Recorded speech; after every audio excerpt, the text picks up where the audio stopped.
Ada pepatah mengatakan, satu-satunya hal yang pasti adalah perubahan. Di era modern saat ini, teknologi bukan sekedar pilihan, melainkan kebutuhan untuk terus berkembang dan bertahan. Pada kesempatan kali ini, kami akan membahas materi dengan judul Penerapan AI dalam Otomasi Fabrikasi. Assalamualaikum warahmatullahi wabarakatuh. Perkenalkan, nama saya Zara Jauhsyaria dan rekan saya Serta Kasanto. Saya Ilman Sukmasari. Nah, pertanyaan yang sering muncul adalah apa sih itu AI dan mengapa AI sangat penting untuk saat ini? Jadi, AI secara sederhana merupakan kemampuan teknologi di mana mesin dibuat untuk meniru kemampuan kognitif manusia seperti belajar, bernalar, dan juga mengambil keputusan. Meskipun konsep ini sudah ada sejak tahun 1950-an, tapi akhir-akhir ini baru meledak. Kenapa? Karena kita sudah memiliki hal-hal berikut. Yang pertama, algoritma yang jauh lebih canggih.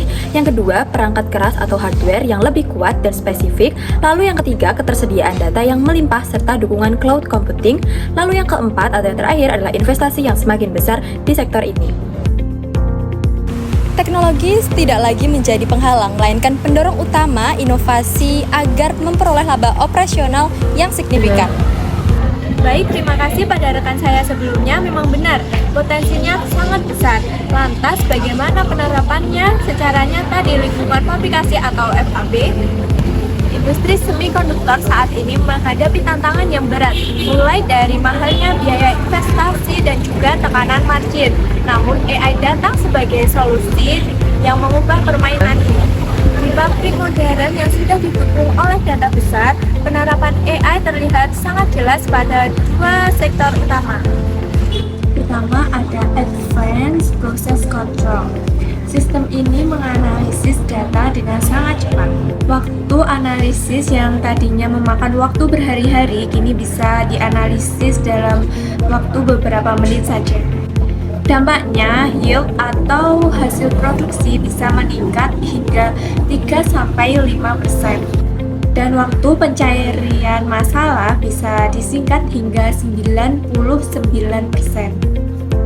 Yang kedua, Predictive and Dynamic Scheduling. AI mengumpulkan data secara real-time mengenai status mesin, bahan baku, dan juga prioritas kerja. Sistem kemudian membuat jadwal yang efisien secara otomatis. Beberapa hasilnya yaitu yang pertama, waktu siklus produksi dipercepat hingga 20%. Yang kedua, waktu pengiriman material berkurang 30%. Yang terakhir, jumlah operator produksi bisa dikurangi secara drastis. Misal dari 300 menjadi 30 orang. Namun produktivitas justru meningkat hingga 90%. Jadi, AI membuat proses kerja jauh lebih cepat, presisi, dan juga efisien. Terima kasih rekan-rekan atas penjelasannya yang sangat jelas. Namun, dalam menuju transformasi digital tidak selalu mudah. Ada berbagai hambatan dan juga tantangan yang harus kita lewati. Lalu, bagaimana cara kita untuk mengatasi tantangan agar sebuah industri tidak terjebak dalam proyek project? Di lapangan, kita seringkali menemui berbagai permasalahan, seperti data yang terpecah-pecah atau silo, kualitas data yang buruk, dan sistem yang tidak terintegrasi. Nah, hal itu sering membuat proyek AI sering terhenti di tahap uji coba atau pilot project. Nah, bagaimana cara mengatasi hal tersebut?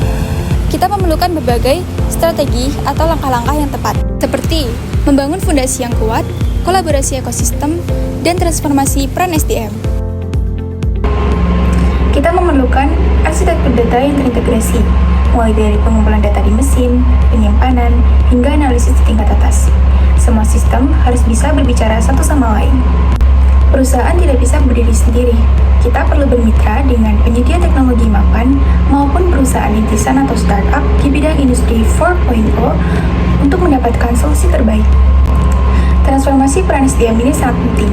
Kita memerlukan peran baru seperti data scientist, analytic developers, dan translator yang mampu menjembatani antara bahasa bisnis dengan bahasa teknis. Manusia tetap menjadi kunci, namun perannya berubah menjadi lebih strategis dan inovatif. Sebagai penutup, saya kutip kata-kata, masa depan adalah milik mereka yang mempersiapkan mulai dari hari ini. Demikian pemaparan materi dari kami mengenai penerapan AI dalam otomasi fabrikasi. Terima kasih bagi yang sudah mendengarkan dan sudah menonton. Mohon maaf bila ada salah kata maupun perbuatan. Terima kasih. Wassalamualaikum warahmatullahi wabarakatuh.